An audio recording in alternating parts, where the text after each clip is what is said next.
the left, and this new Human Reanimator deck for Li Shiqian on your right. Marshall, nothing much happening early game. No, not a whole lot here from either player. That certainly suits Li. You know, he is going to need a little bit of time to get his combo set up. Once he does, it's pretty hard to interact with. There is a window where you can destroy the Fiend Hunter to help to try to interrupt the process, but even then, it is just another reanimation or hard casting of an angel away from going all over again. Okay.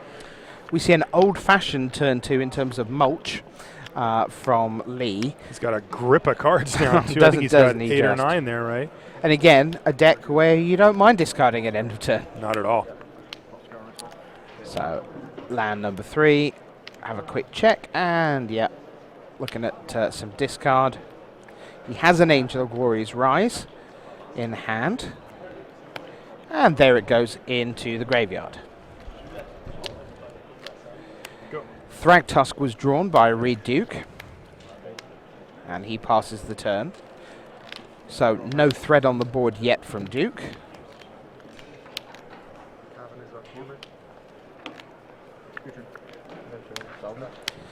And now here's Huntmaster of the Fells for Li, who adds a wolf, so +2 life.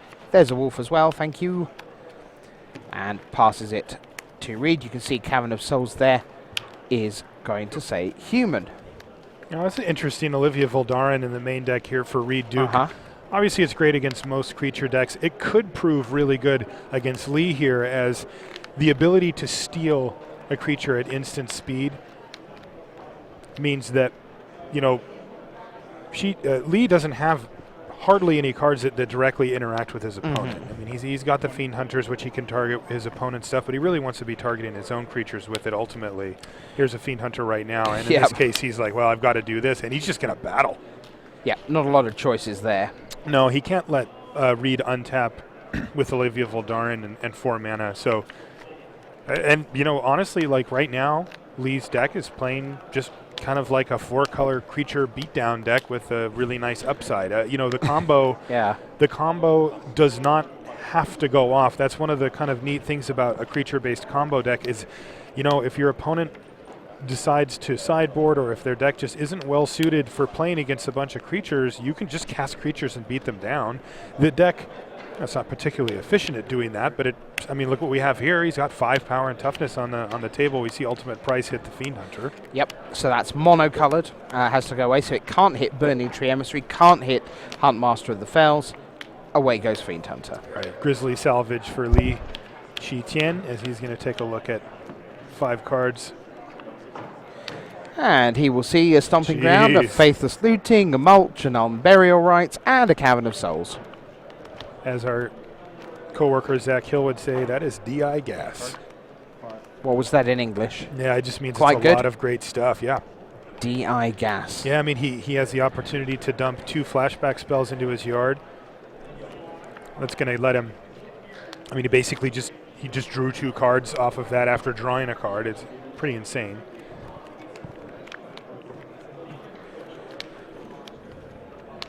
All right, so I don't think does he have the Undercity Informer in his yard? I can't quite see what that topmost card he does. is. He does. He does, yeah. It's lurking sort of behind the Unburial Rites. So he needs a Burning Tree Emissary in his graveyard, and then he will be able to do this. He's got a whole bunch of cards in hand, 2 of which are going to be going into the graveyard. He might have an Emissary here. Let's see what he's got.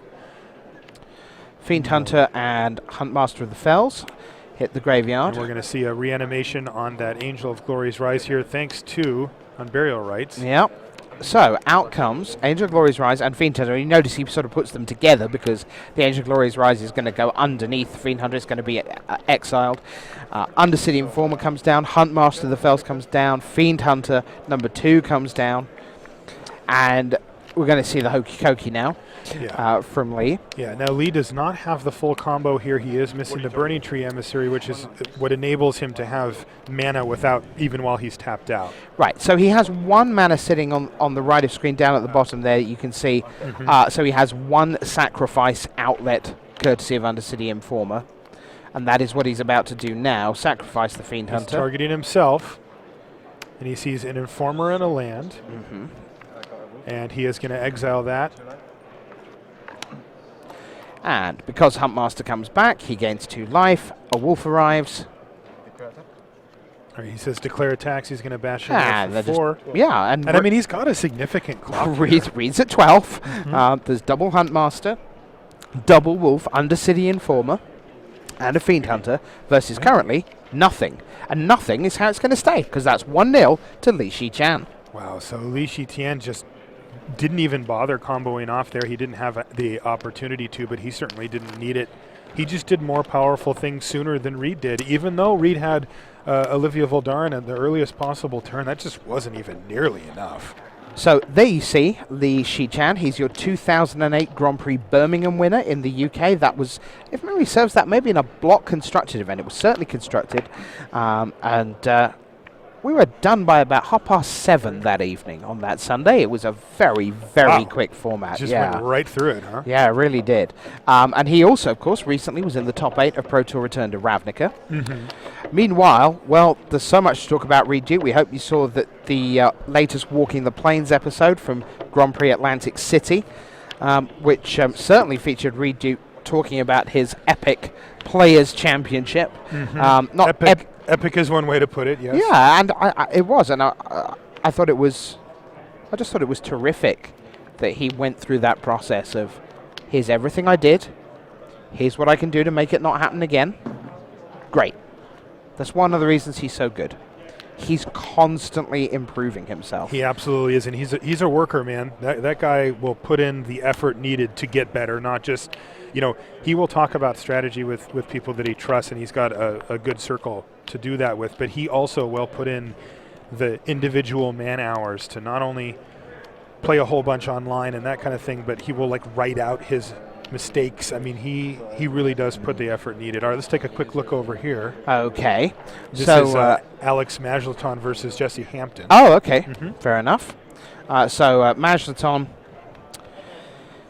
is blue, white, red. Hampton is on the graveyard plan. Hampton is with Team Panic, which Matt Nass is also there. He's the one that designed this version of the deck. So you got to ask the man, Hampton is on the left of your screen and is currently demonstrating lots of shenanigans. I can see a Burning Tree Emissary in play. I can see multiple Undercity Informers in play by the looks of things on our tiny bottom right sneak peek. So you activate. I can clearly see Reed Duke shuffling though on the big screen, which is nice. And there's an Angel of Glory's Rise from Jesse at the top of the screen. That may well be a Fiend Hunter appearing.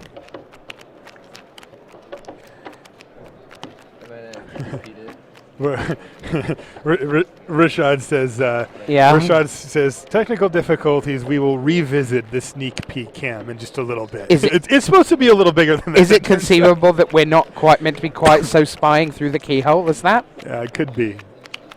Oh, mod not. Rashad's got some new stuff this weekend. He says he'll fix it for next time. No worries. And you watching at home, you were the first to see it. I thought that was like commentator training, all right, call this match, Yeah. Yeah. There were probably accidents happening on freeways as players watching on their phones tried to see the sneak peek match. Let's take a look at the sideboard here Yeah. for Reed. I see that he's got a few interesting cards here that might come in. He's got a Grafdigger's Cage to start off with. Now, let's see how. I'm going to get a Hunt Master Infinite Life. I'm going to read you Grafdigger's Cage. Let's do it word for word, yeah. Yeah, so it says, creature cards can't enter the battlefield from graveyards or libraries. Quite convenient. And players can't cast cards in graveyards or libraries. Now, Lee has 2 types of things that he wants to do. The first one is he wants to use reanimation spells like Unburial Rites to get creatures to enter the battlefield from the graveyard, which he is no longer allowed to do. He and also Angel of Glory's Rise does the same thing. It prevents that. Now, the other thing that he wants to do is use flashback spells to help generate an advantage like doing Faithless that. Looting. Faithless Looting, and again, the Imperial Rights, and he also can't do that. So Reed only has one. But that would be a nice one to pick up for sure. There's also a Ground Seal. As we see Reed's going to take a mulligan here. And it says, cards in graveyards can't be the target of spells or abilities. You also get to draw a card when it enters the battlefield. But the key here is that is going to turn off the reanimation side of Lee's deck. So these are both going to come in for sure. Okay, so here's the question. When you look at Lee, you know that those cards exist. Now, he doesn't know, A, whether Reed has them, and B, what kind of quantities Reed has them in. Now, if this was a dredge matchup, if Li Shichan was playing a dredge deck, he would know that basically he would play two types of opponent. They would have 0 cards against dredge, yes, or they would have 12 cards against dredge, yeah, or 8 to 12, yeah, right. And that was kind of where dredge sat. And so you always took a punt. You either said, "Yep, I don't think you got any. I'm just plowing on with where I am," or you tried to wade through the ton of hate anyway, or you went transform. And here, Lee has the opportunity to transform his deck, because Centaur healers do not care about whether you can cast spells out of your graveyard or target cards in your graveyard. That's right. There are 3/3s for 3 that gain you 3 life and then turn sideways. Restoration Angel is not interested in the graveyard and is not interested in being in the graveyard. That's right. It's interested in making your opponents dead. And Thragtusk has no desire to be in a graveyard. It wants to turn sideways and kill people. Now, so the interesting thing that we see here is that Reed has one of each of those cards. If Lee could see Reed's deck list, which at this point he cannot. That's right. He would for sure just stay on his original plan, because he's going to bring in 4 Abrupt Decay, and he's going to have answers for these singletons that Reed has. Now, Lee doesn't know that. And he could be predicting a whole lot of different things happening here. Isn't Magic great, boys and girls? And this is the dance. Yes, the dance, exactly. Rakdos Charm is a card that sees play out of Jund occasionally as well, which is another one that Lee has to be aware of. Reed will begin this game. In the first game, we saw no plays from either player off 2 land, although eventually Lee did go for an end of turn. But we're going to see turn 2 Farseek here from Reed Duke. I'm really curious to see if Lee has, because his sideboard plan of going into Centaur Healers, Restoration Angel, and Thragtusks is fine against Jund. I mean, it's kind of playing the same game as it, but if he assumes that Reed is going to put in some amount of cards that are going to affect the graveyard, and he can play these creatures and stuff that just don't care about it, he can definitely turn this matchup into pretty favorable. And as we saw in Game 1, he already had a fairly easy time winning that game. But again, the more cards Reed brings in, the better the transform becomes. That's right, but if he pulls the trigger on it. But as it happens, Reed only has a few cards to bring in, so right. Actually the reanimation strategy would be ideal. That's correct. Another Farseek from Reed. So he is ramping his way up. I'm pretty sure Reed has a few Garricks. Yeah, he's got a couple of Garrick Primal Hunters. I don't know if he has one in his hand. I can't quite tell, but we'll try to get a look at it. I'll just peer around the corner of the monitor for you. I do that every time. Yeah. I don't know. You can't help it. Always makes fun of us for tilting our head even though the monitor doesn't change. All right, Burning Tree Emissary for Lee, and he's got a Faithless Looting. Faithless Looting here. He still has 1 mana floating as well. That's right. So potentially another Faithless Looting. Well, it's green mana. Yeah, no. Yep, you can cast it either way, but you get 1 of each. That's correct. Definitely something to keep an eye on if you have somebody playing these against you, like at F&M or something. People kind of, I think, just assume that you get in. Well, it's a shortcut. It's 2 and 2, isn't it? Yes. You spend 2, so I've still got 2. Yes. And now I spend the 2 again. That's right. But it's a different 2 than you often put in. That's right. 40 points in 2 events. All right. He will just lay Woodland Cemetery and pass the turn.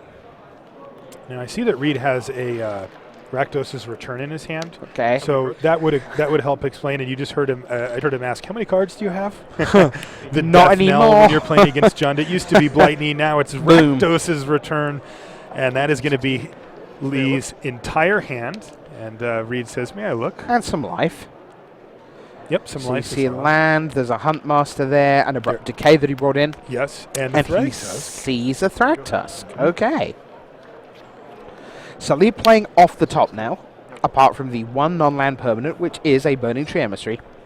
Yeah, that was a huge Rakdos' return. I mean, Lee's deck doesn't care that much often because he does want a bunch of these cards in the yard, but still, that was a lot of value that just got put in the graveyard, and it's not coming back. You know, that Abrupt Decay is not going to come back. So Lee is short red mana here. He doesn't have any, so he cannot flash back the Faithless Looting that he's got stranded in his graveyard right now. He's hoping to draw a red source to try to get the momentum moving forward in that way. Okay, this will help. Grizzly Salvage. This could definitely get him to the red source, although it would mean that he still cannot flashback Faithless Looting this turn. 5. What do we got? We've got a land, we've got a Restoration Angel, we've got a Farseek, we've got a Thragtusk, and we have a Fiend Hunter. So the transformation, he absolutely did it. He absolutely did it. He's going to grab an Overgrown Tomb here. May as well play it, but he still needs that red source to really make this work. He did, though, at least play a spell so that Huntmaster of the Fells will not be transforming into Ravager of the Fells, at least on this turn. So 16-18 right now. Burning Tree Emissary back for Lee, although is he going to send it in? He is going to send it in. And Reed says that's fine because one imagines Reed feels that he's pretty well ahead here and will quite happily go to 16 each as he then sends 4 the other way. All right, this looks like a Thragtusk potentially for... Oh, it's an Acidic Song to take out Lee's only white source. Although red is the important color, and there is a red and a white source. Sacred Foundry. Sacred Foundry, a very nice draw. Will I pay 2 life? Oh, yes. Absolutely. You bet I will. Flashback that Faithless Looting that he's had stranded. Yes, there's a Farseek and an Undercity Informer there. He also has a Thragtusk in his hand. He's got to discard 2. You'd assume that he would just keep the Thragtusk in his hand so that if he does hit a land, he can play it. That'll help stabilize the board in a pretty big way. No, and he needs it. He did not, though. He threw it away. So because he's down to 10. He has a trade here, and then he's going to be down to 6. The graveyard gets laid out top right. So he kept the Undercity Informer in hand then? Okay, I mean, it is a spell that he can cast, and that way he's not completely reliant on his draw step and also you can argue that it sits in front of a wolf. Sure. And doesn't have to trade for it. It just kills a wolf. Yep. He's going to be taking 4 here potentially. Ooh, Mizzium Mortars is going to take down the Emissary, and he's going to be taking 6. This is the last chance saloon now, because that Undercity Informer is not a play he can make successfully. Here's Olivia Voldaren. This is going to be pack 'em up, and let's go to game 3. And now Marshall Sutcliffe. Now the real questions come in, because we know that Lee did not see any specific graveyard hate against his deck here in game 2, so now he's got to make this tough decision about, well, do I just want to go back to plan A? Or watch Reed do really carefully. Do you see what Reed's doing there? Yeah, I do. Okay. Explain why he's just done what he's done. So what Reed just did is he took his entire sideboard out of his deck box, all 15 cards, and he shuffled them all in. Now, you might look at that and say, well, why is he doesn't need every sideboard card. And what he's going to do is he is now going to carefully go through the rest of his deck, and he is going to take out 15 cards that he's not playing. That way, he completely shields this information from Lee, because Lee could just sit there and watch him, and let's say that Duke just doesn't even pick up his deck box again and just start shuffling. Well, now Lee knows exactly that Reed has not changed his sideboard plan from last game to the next. Reed could easily be taking out the exact same 15 cards that he had removed, from the previous game. He just wants to make sure that his opponent doesn't know which way he's going. And like we talked about earlier, Rich, it's super important here because Lee has a tough decision. Did he just not happen to see some of the sideboard cards that Reed could have, or are they not there? That's the question he needs to answer. Sure. So you start going through the math and you think, okay, so how many turns did we play that game? How many cards did Reed Duke see? What percentage of his main deck is that? So let's say we got through maybe 8 turns, so that's 15. That's a quarter of the deck. Well, if he put 4 cards in, that's 1 every 15, so you might easily not see 1 of 4 cards in the top 15 cards of your deck. But what if he put 8 in? Rashad's warning us that he's going to try the sneak peek camera. Oh, So okay. get your glasses on, Binoculars out. everybody. Here we go. Go for it, Rashad. Impress us. No, It's time. It's time for an exclusive with Rashad Miller telescopic peek Rashad says he's nervous now, by the way. coming down the pipeline. Players in the afternoon. Yes, I can see exactly what it is. It's a sneak peek of Jesse Hampton against Alex Magelaton. We only have a few players, which means your Look at that! Look at that! It's like magic. Hey. So on the left, you've got Jesse Hampton. He's playing the Reanimator deck. He's already 1-0 up. You see that he has stolen away a Boros Reckoner underneath his Fiend Hunter. You're about to see a Sphinx's Revelation just getting resolved there from Alex. Meanwhile, Undercity Informer also in play for Jesse. Plenty of land on both sides. Not much in the way of graveyard for Jesse right now, but as far as we can see, there may be a little bit There's got to be further more. down. You know, but I see there's at least one yeah, Grizzly salvage there, plus that's a Faithless Looting on top Sure, of it, so so he's got to have the graveyard's some. a little bit further down. Sure. Yeah.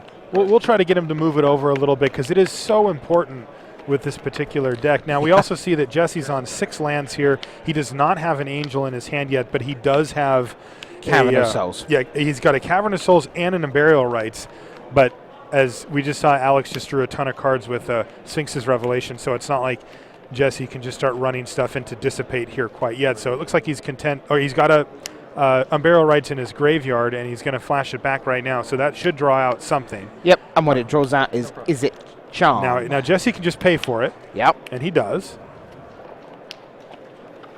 But now, a second counter would be a hard counter. And we're going to see Snapcaster Mage, return the Is It Charm, and essentially, here it is again, Yes. go away.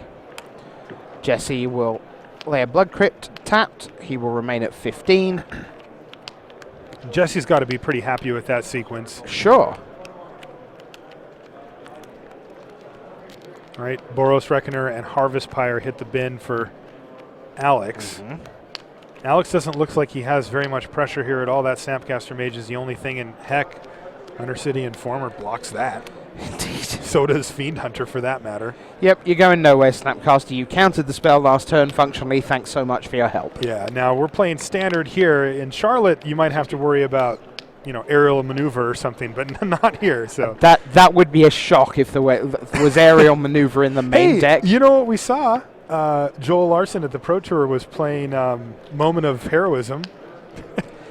Yeah, Standard. not quite the same as aerial maneuver. Yeah, it did enable a few other things. You're correct. Yeah. So Jesse looks like he's in a pretty reasonable spot here, though, with a Faithless Looting in his yard at least. And he has Unburial Rites in his hand. In his hand, plus another Faithless Looting in his hand. He's also got 2 pieces of the combo sitting on the table, and he's under essentially no pressure. You got to think that Jesse's going to be able to find a way to. So you would say this win is here. Avantage Hampton right now? Yes. Yeah. Just looking at what we've seen. Again, I can't quite get a great look at his graveyard, but. But we will see. He's lining up. He has 7 mana. That's the magic number for an Angel of Glory's Rise, though he does not have one in hand. So he is actually going to kick this turn off with a Faithless Looting. Jesse, can we get you to move your graveyard So- over to the They're asking Jesse to move over a little bit. Yep, here it goes. Everything gets shoved up a little. It's important for us at home to be able to Oh, see. And as we can see, Yeah, quite a this busy graveyard, in has fact. a lot going on here. Keep going. Keep going. No, not over there. He's trying. And now that's one spicy card there that we see. Do you see the Laboratory Maniac in Jesse's Oh, graveyard? really? Oh, Yeah. wow. So what they can do is, if their opponent plays something like Witchbane Orb, where it says you can't target me Sure. anymore, they can say, that's okay, I'll play this guy and I'll target myself. They can mill themselves out, and then the next time they have to draw a card, they just win the game. So, a busy graveyard it turned out for Jesse, Yep. which you can see. Players still shuffling bottom right of your screen, so you will not miss Game 3 of Reed Duke against Li Shi-Chan as Cavern of Souls arrives Probably for named Jesse. Angel as well. He's got 2 of them. But, you know, you do, just in case somebody has a ghost quarter or something, you don't want to get stuck. So here's Unburial Rights. And it's going to get negated. Right. Go away again, says Alex. It's just, this is so easy for Jesse because, well, you get to cast Burial Rights twice. Yep. And you only get to cast negate once. That said, though, there are ways to, I might call it virtually, cast the negate twice. You have Snapcaster Mages to get back. You also have, should Alex be given a window, the opportunity to Sphinx's Revelation for, obviously it won't necessarily be a new negate. Sure. But there are certainly, you know, when you draw 5 cards off a Revelation, you're in business again. So oops. All right, so we have an issue here. Right. Jesse targeted himself after the Fiend Hunter was going to get killed by a Searing Spear. He revealed a land first, but he also kept going. Remember, the ability from Undercity Informant says until you hit a land, which he did immediately. He revealed the next card, which was actually a really good one for him in Burial Rights, but that wasn't supposed to get milled. No, because it stops at the land. We see Judge Chris Lansdale here steps in, and he's going to say, all right, this is going to get put back on. It's going to be re-randomized, and it's going to just be a warning. All right, sure. Not something you really want, though, as early as round 5, because once you start getting multiple warnings, that gets upgraded to game losses, and then really bad things start to happen. And none of it is about being intentional. It's just operationally. Yeah. You can see how many cards there are in Jesse's sphere of influence this game. There's a lot going on. There and is. those kind of accidents are going to happen. I'll be really interested to see, you know, what shape people are in at the back end of the Swiss tomorrow if they're playing this deck in terms of warnings and cautions and so on. You do have to be careful. Meanwhile, we are back for Game 3, and let's begin the game once again of what deck is who playing. Li Shi-Chan, he's going to open up with Mulch on turn 2. Do we get a clue here? We see a Thragtusk, so they've stayed in. Still Unburial Rights there. Land Farseek. That's his set coming out of Mulch. Certainly a productive Mulch for him. He has an Burial Rights and a target already in the yard, and that's just a value. Like, not even if he wants to try to go off with the combo. Farseek the other way from Reed. Now, Lee is going to be very aware of Rakdos' return. When your Jund opponent plays turn 2 Farseek, especially if they play another one, they're very often gearing up to just have that huge Rakdos' return. So does it help to remember it, to be aware of it? Yeah. How does that change what Lee might be able to do? He might be more willing to commit things to the board early that he wouldn't normally be for fear of having them removed or for waiting for a better spot. He might want to keep cards in his hand that have flashback instead of using those first, like cast a creature instead of casting Faithless Looting. If those get discarded, he can still recover from that pretty well. It's more Mulch. Here it is. 1, 2, 3, 4. Over we go. And this time we see another Farseek, double Undercity Informer, and an Abrupt Decay. Yeah, he is bricked on this Mulch. He hit no lands whatsoever, which is kind of unfortunate. He's still got one in his hand, though, so it's not a huge deal. Is that his last land? Do we know? I do not know. Okay. We'll keep an eye on the developing mana situation. He does have another land in hand, at least one. He's got a Sun Petal Grove. So Reed very still with his 3 land, plenty of cards in hand. Pretty sure he's got a Rakdos' return there. He's just going to pass the turn back. All right, so that is a Burning Tree Emissary for Lee. He's also got that Sun Petal Grove, which he's going to play right now. He has a Cavernous Souls too, which is fine. It's just a land drop in this case,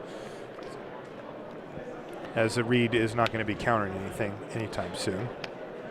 So 2 mana, Burning Tree Emissary, and as we said earlier in this match, red-green is what becomes and now he's available. going to play red, green, white, white, and he is going to get his Thragtusk thanks to that Unburial Right. So +5 life and a pretty formidable board state here for Lee, as Reed hasn't done anything yet outside of a Farseek. Yeah, one imagines that there's going to be some removal in the way coming soon. Also 4.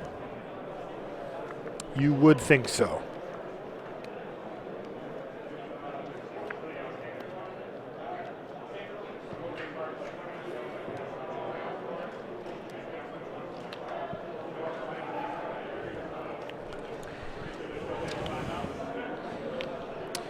So, past the turn, and now does Reed Duke? No, Reed Duke just does draws. nothing. He's doing nothing at end of turn. So he is currently looking at 7 damage across the table, plus the fact that when he kills the Thragtusk, there'll be a beast coming right back, potentially. So Reed lays land number 5. He's going to tap all 5 for Acidic Slime, and that is going to take out currently the only red source for Li Shichan. And of course the Acidic Slime, although it's only a 2/2, it does have Death Touch. So that's a pretty reasonable answer to at least part 1 of a Thragtusk. So Lee will send into the red zone. He will cross the blue line, as we might say in hockey terms. Planetary Emissary gets through, as we expected. Acidic Slime trades for the Thragtusk, and here is the replacement beast. It's a 3/3. Cavern of Souls for Lee, who's currently at 4 mana. Remember, he missed on a mulch earlier, so not in the best spot in terms of land. And it won't be long if Reed keeps laying land before Rakdos Return kind of empties out Lee's hand, but we'll see how things play out. All right, proper beast token here. I can certainly appreciate that. Lee's funny. He likes, you can tell everything's got to be correct. All right, Garrick, Primal Hunter here for Reed Duke. And he is going to match up a beast on beast. That's going to prevent Shitian Li from too many great attacks, although the Fiend Hunter is going to change that a lot. As Yeah, it looks that's like, wow, that's a huge play. Such a beating, yeah. Huge play here. Because the beast will never come back. It's now gone well and truly because it was a token. You don't get tokens back from under Fiend Hunter. And more importantly, Garrick is down. Oh, yep. I mean, Reed was going to be able to untap, draw 3 cards off of that, make a steady stream of beasts, and apply a lot of pressure to the board where Li Shitian, he doesn't, I mean, he's got a decent board position now, but like, it's not going to go up against the kind of things that Reed Duke can do. Is this going to be a Thragtusk? No. Rakdos' return is going to wipe out the rest of Lee's hand, which is an Angel of Glory's Rise and I believe 2 Abrupt Decay. Yeah. Yep. In. 1, 2, 3, 4, 5, 6. You're at 12. That's a 2-turn clock right now. Now no, Lee doesn't have a follow-up play here. Let's see what Reed Duke has. Go. He's got a land and he just has to say go. That is not what he was hoping for on this turn. Now, as he's taking 6, he says no blocks. Okay. He does have a murder, though, to take out the beast. So that is going to extend his clock by quite a bit. Meat is murdered. Right there. Tasty, tasty murdered. Beef. Yeah. So there is less beef on the board now for Li Shichan. It's a Burning Tree Emissary and a Fiend Hunter on the beatdown plan. And again, you have to do the math of this thing. Although 1 card went away for each player, it was a beast for Lee, it was a murder for Reed. Reed was on a 2-turn clock, 12 to 6 to 0. As a result of the murder, it's 9 to 6 to 3 to 0. He's brought himself 2 extra turns with that murder. And now there's another Rakdos Return, keeping Lee empty. In comes 3 more damage. Reed is down to 6. Reed 2 just turns needs to go. anything here to help him stabilize. He's got so many great creatures. Is it another Rakdos? No, it's Bonfire of the Damned. Get them gone. So it's 1, 2 for 3 damage total. That will kill everything. Oh. A Restoration Angel. Wow. Which is going to get blinked. Fiend Save Hunter. the Emissary. It's going to come back. Bravo, Lee. Yeah, that was a great play. That is round of applause time. That's so good. Yeah, now So Reed needs good. another. He needs a miracle one, and Yeah. he doesn't find it here. Has to extend the hand. Game, set, and match, Li Shichan. How good was that? Yeah, Seriously. that was a huge Bonfire, huge play. wipe the board. How about a response Restoration Angel? And Reed can count himself unlucky because he cast 2 Rakdos Return in that game. And Restoration Angel was still there for Li Shichan. Let's get across. Showtime in Jesse Hampton against Alex Magleton. Magleton on your right, Jesse Hampton on your left. And Jesse Hampton is doing what Li Shichan has been doing, which is all kinds of Fiend Hunter chicanery. Yeah, now what we don't see here is a Burning Tree Emissary. So Jesse has apparently just resolved a big Angel of Glory's Rise and is using it, well, just, using the Fiend Hunters like you would expect just to help take out Alex's creatures. He's not able to fully go off here, although I do see that he has a Laboratory Maniac sitting on the battlefield. Jesse does. So if he is able to get to that point, he can win multiple different ways here. It looks to me entirely like this is actually a beatdown plan from Jesse. Because certainly someone is at 7 life. There is an Emissary right there for Jesse. We can't see the other 2 cards. Yeah. But it looks like he's set to go here. I guess this. Yeah, Jesse has all the power on the table and all the power in the graveyard. He does, but he definitely has some things that he needs to be worried about. There is a Boros Reckoner on Alex's side, and we've seen that, thanks to Harvest Pyre, things can go horribly awry, horribly quickly. Very bad things can happen. That's right. It looks like one of them's being exiled by a Fiend Hunter. So it's Jesse at 7, Alex at 22. As of course, Fiend Hunter will send Angel of Glory's Rise packing. Now I don't see any untapped lands or floating mana here for Jesse Hampton, so he is going to have to just ship the turn back and see what happens. We see Alex has already got 7 lands on the table and a grip of cards, so it looks like he's going to add. Yeah, let's have super grip of cards. Yeah. So this is going to be a huge turn for Alex if he can find the pieces he needs to interact with this board while Jesse's tapped out. He can get something done. Let's see what he gets.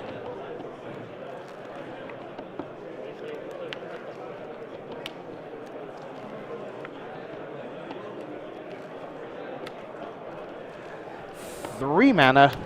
All right. Boros Reckoner. Here it is. Is this the Harvest Pyre? No. Searing Spear, your Fiend Hunter. I'll get back Restoration Angel. I'll get Snapcaster Mage back. Yes. And from the graveyard, here's Harvest Pyre. Count them up. That's more than enough. Wow. That was great. Bonus Hocket Magic coming your way. Yeah. 1-1. Alex Manchelaton equalizes it. Jesse Hampton got pired to death. That was fantastic. We knew that there was going to be this turn where he can find a way to do that, and he did exactly that. Bonfire of the Damned. Wow. Did you just say that? I don't know what you mean. Wow.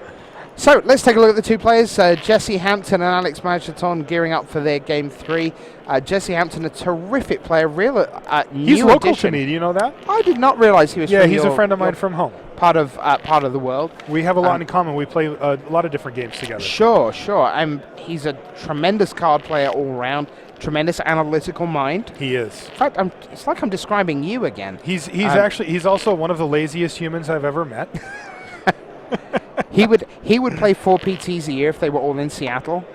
As long as someone would drive him. He will go to any PT. Okay. Yeah, don't get me wrong. He knows he sees when he sees value, he knows. Okay. He'll go to that. But yeah, good friends also with Owen Turtenwald. He is. Jesse was out at the Players Championship. Yep. As Owen's guest. He was Owen's his special plus guest. one, as it were. Yep, they're good buddies. Yep. Jesse is he's an excellent limited player as well, and he prides himself on his draft abilities. He does put himself pretty highly on the rankings as far as people that are good at limited. Okay. And I've played against him a bunch. He is very good. Not as good as Ben Stark, one presumes. No, not that highly. Okay, so he doesn't think of himself in those terms. No, but he does think he's one of the better limited players around, I think. I don't know if he would say that, but a region beater and maybe a country beater, not necessarily a world beater. That's fair. Fine. And he, I mean, to his credit, he is an excellent limited player, and he's had good success in Constructed as well. So I mean, he has a Pro Tour top 8 to his name. That's right, and he almost had 2. Didn't he just? Yeah. And in fact, was it Samuel? I'm going to do this from memory. Samuel Estrati in the final round of Honolulu. On Honolulu. That prevented Jesse from what would have been back to back. That's correct.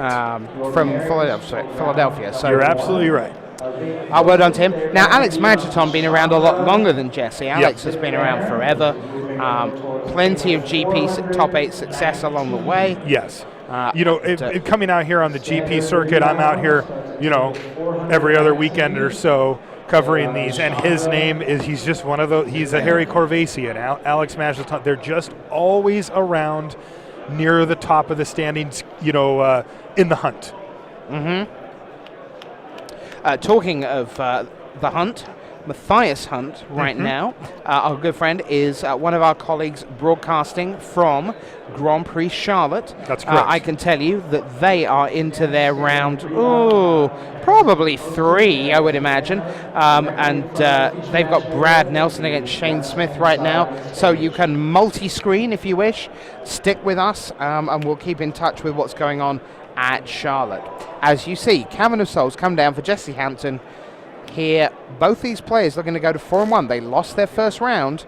So, as we see, Burning Tree, Abrupt Decay, it's a whiff. Get that graveyard onto camera, please, someone. That's a bit better. There we go. Burning Tree, Abrupt Decay, Mulch, and Undercity Informer. So he didn't hit any lands, but he did hit 2 pieces of the puzzle, and we also happen to know that he's got 2 Angel of Glory's Rise in his hand. Plus, he's going to cast this Mulch before to see if he wants to discard, seeing how many lands he hits. Doesn't resolve, though. We see Alex can, is it charm this if he wants? Yeah, and he's going to. Does. The thing is, you always have a puncher's chance that there's no third land in Hampton's hand at that point, which gives extra value to the counter. Yeah, that's a great point, Rich, because if somebody keeps a 2-land double Mulch hand, they figure they're going to hit their land drops. If you can, so you miss one and then you get countered the other, and it's like 2 mana, good game. It's almost game right there. That's right. Now, Geist of St. Traff for Alex Magneton is going to put a serious clock on Jesse, so he's got to get a move on here. So we may be about to see some 4/4 Angel action on the right-hand side. And the question is, can Jesse make a 4/6 Angel? One of them is now in the graveyard. There's also a Faithless Looting down there, but he can't flash it back thanks to, again, no red. This is a full 4-color deck. You got to remember that while the mana bases in Standard are pretty good, this one does stretch it a little bit. And, they seem to be able to resolve their stuff, but this is the second match where we've seen a player not able to cast a spell that they like. And I would almost call it a 4.5 color deck because of Cavern of Souls. Cavern of Souls, it's, I'll just have a quick look at Jesse's deck, but I would imagine, you see, it's a full 4 of. Yeah. And that is, you would call that a splash in a deck build, all in of itself. The Cavern of Souls is a whole little subset of mana. All right, so Geist of St. Trapped and its accompanying Angel bashes Jesse in the face, brings him down to 7, and he is looking right up against the wall here. He does have 5 mana, though. And he's going to be able to flash back that Faithless Looting. That's right. Although Alex, as we see, Alex has 4 untapped mana and 3 or 4 cards in hand as well. So that was Unburial Rites and another Faithless Looting that went into Jesse's hand there. He's working out what he wants to see into the graveyard. The thing is, a proper counter spell from Alex and this is over, because there'll be another attack, then counter whatever you're going to do, and then attack you for dead. Yeah, Jesse's already played his land for the turn, so the plan that we talked about earlier where you hard cast Angel of Glory's Rise using Cavern of Souls is not going to be open, as Alex is representing a 2-turn clock right now as the board sits, but a Searing Spear can instantly change that. And here's a Restoration Angel on end step. And this is game unless Jesse has removal, but he does. He's got an Abrupt Decay. That's right, so he's going to take 5 does it resolve? Here. Of course it resolves. Of course it resolves. Because it must. It must. And so now it's going to be 5 damage to Jesse, and he will get an untapped step here, but he's going to have to fight through counter magic. And it's going to be pretty easy for Alex, I think, to keep Jesse from doing what Jesse wants to do here. Yeah.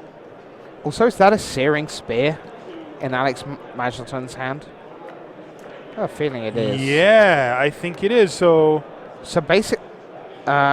He's should just be dead, as he's going to have taken 5 here, right? I think that's true. Maybe the life total life total isn't quite right. It looks like a Boros Reckoner is going to be coming down, and that wouldn't make a ton of sense. Can we make sure the life total is right, Rashad, on Jesse? So Jesse has 5 land, a 7 casting cost spell in his hand. He's drawn into Grizzly Salvage. Okay, now it's correct. So now Jesse's at 7. So right, okay. Not at the beginning of the turn like we had it marked. So Jesse, again though, is facing lethal damage here on multiple fronts, and he is going to have to come up with something. We see that there's 2 mana left over for Alex. He's representing Is It Charm, Negate, Essence, Scatter. That's about it. All right, Grizzly Salvage. And Alex looks at that and goes, oh yeah, you betcha. There's another one, a Burning Tree Emissary, couple of land, and an Angel of Glory's So Rise. Jesse just has to take a land and attempt to flash back the Unburial Rites here. He needs Fiend Hunters, though. And I don't know if there's he's any. in big, big trouble here. All right, here it is. Flashback this. Its first question is, does it resolve? And the answer is actually yes, it does, because Alex just has an Essence Scatter in hand. So Jesse's going to get a whole bunch, but he does not have the Fiend Hunter, which is the key to the combo. He could go off right now had he had it. Of course, Alex is sitting on Searing Spear, so he can't actually disrupt that. So even if Jesse had it, he wouldn't be able to go off this turn. But can he survive is the question. Right now, so he's got all this mana. yes, he can. He actually, he's got 4 mana right now, so it looks like he's going to use Faithless Looting flashback. GG2 for flashback, so he should have 1 red mana sitting left over in case he draws another looting. Just 2 land was what arrived from there. And he says go. Now, Alex can attack with his Boros Reckoner. Jesse can block it if he wants, or not block it. Either way, he's going to take 3 off of it. I guess he could just take 2 if he wants to chump it. All right, let's see what Jesse wants to do here. So, incidentally, we heard time called on the round. That is not time in this match. The feature matches begin fractionally later than the actual event, so they are not into extra turns as we speak. All right, so Jesse's getting his blocks together. He's blocking the Geist. He's blocking the Flyer, and Alex shows him the Searing Spear, which is good enough for the victory.